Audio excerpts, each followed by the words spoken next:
So recently I've been reading this book called The Worship Pastor by Zac Hicks. If you haven't read it yet or picked up a copy, I highly recommend you do, because it's probably one of the most accessible yet thoughtful books on worship ministry that I've read. And trust me, I've read a lot of them. There's one chapter in this book entitled The Worship Pastor as Theological Dietician. And I'm not sure if you've ever thought of your role as a worship pastor in that way, as a dietitian. It sounds kind of strange. But the gist of what Zac Hicks is saying here is that as we select songs on a weekly basis, as we select what's prayed, and as we kind of figure out the order of the worship flow, we are actually providing our congregation with a particular sort of diet. And like any diet that's out there, we want to make sure the diet that we're creating, the diet of worship we create for our congregation, is a healthy and a balanced one. Some churches and some worship leaders lean towards a diet of really celebratory and praise-filled songs that are really happy and clappy. And I think some churches are wanting to be more reflective all the time and just kind of, woe is me, I'm a sinner, I need God's grace. And both of these things they're not bad things, but I think if your church's worship diet consists of exclusively one of those things, then that's where some problems start to happen. Zac Hicks gives us a good example in his book of what happens when a church maybe doesn't have a balanced diet. He gives us illustration of this average American family in the suburbs who goes to this mega church, and it's a great church, great preaching, great community, great life groups, great. The worship's even great as far as from a production standpoint and quality standpoint. It's very excellent. But what happens, though, is this church only offers one form of food groups, I guess we could say, for lack of a better word, of worship. And it's always the really joyful, praise-filled type of worship, which is great and life-giving. But what happens is the husband in this family experiences tragedy when his wife is diagnosed with cancer. And when he comes into church, it's just hard for him to engage in the joy of that because of his life situation. And it even gets to a point where he starts becoming a little bitter about life, and he feels like the church, especially what he sees in the worship service, is just out of touch with the reality of the fact that like he's suffering and life is a mess. And then he gets so bitter to the point that he just wants to leave church and he gives up church altogether.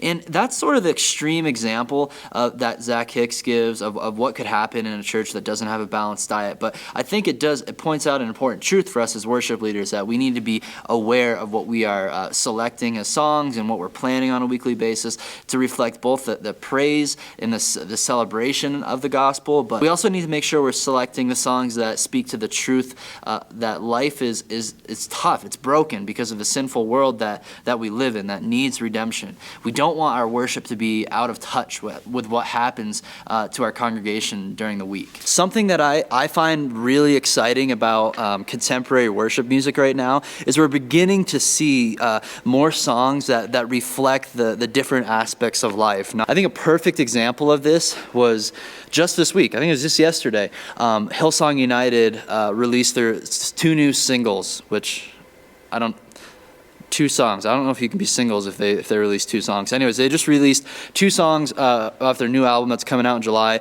One is called Wonder and one is called Splinters and Shoulders or something like that. It's cool because this happened yesterday, and then I was just kind of reading this stuff about having a balanced diet in your worship service, because I think these 2 songs show kind of the spectrum of songwriting that's happening right now that is good for the church, especially good for churches that play contemporary music. Because Wonder is a song that's like praise-filled, and then the other song about splinters. But it's a good song. If you look at the lyrics of it, and there's some deep stuff, like Joel Houston is a stud in what that guy is able to write, and along with the rest of the Hillsong United team. And you also saw this in their last album, Empires, with songs like Prince of Peace and Even When It Hurts. If you haven't listened to or sang those songs, go look them up. All this to say that there's some exciting stuff happening in the contemporary worship music world where maybe 10, 20 years ago, almost 100% of the songs being written were all happy, clappy songs, which then did create a really unhealthy diet for contemporary churches.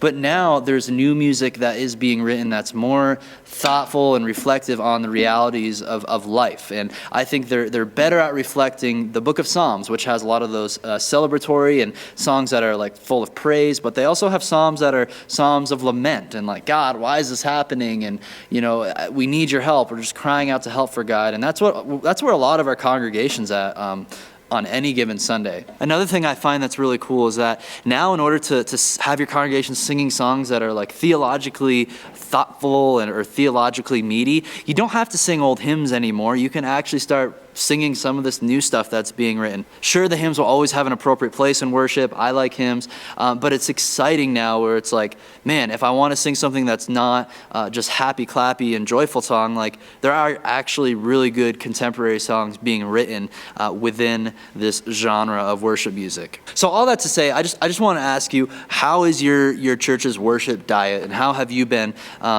treating your responsibility as a theological dietitian at your church recently? Because whether you like it or not, that's what you are as a worship leader. There's a lot of weightiness to that responsibility. Because there's a lot at stake, because what we sing and what we pray and what we do during worship, that really does reflect our theological convictions, and it can be not a good situation, like that illustration Zac Hicks gives, when our congregation feels like what happens on Sunday morning is not in touch with the realities of life outside of Sunday morning.